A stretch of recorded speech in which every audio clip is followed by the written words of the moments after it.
महाराष्ट्रात आता देशी गायींची ओळख राज्यमाता गोमाता अशी असेल।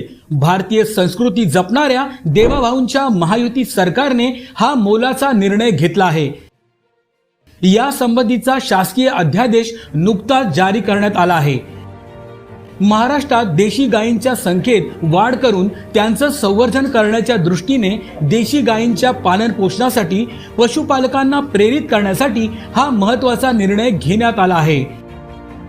राज्यात देशी गायींच्या संवर्धनासाठी प्रति गाय प्रतिदिन 50 रुपये अनुदान देण्यात येईल।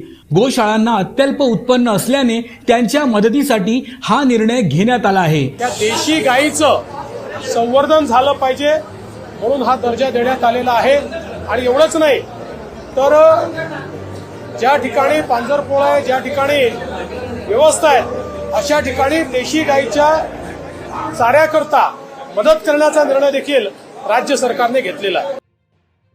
या योजनेची अंमलबजावणी ऑनलाईन पद्धतीने केली जाणार आहे।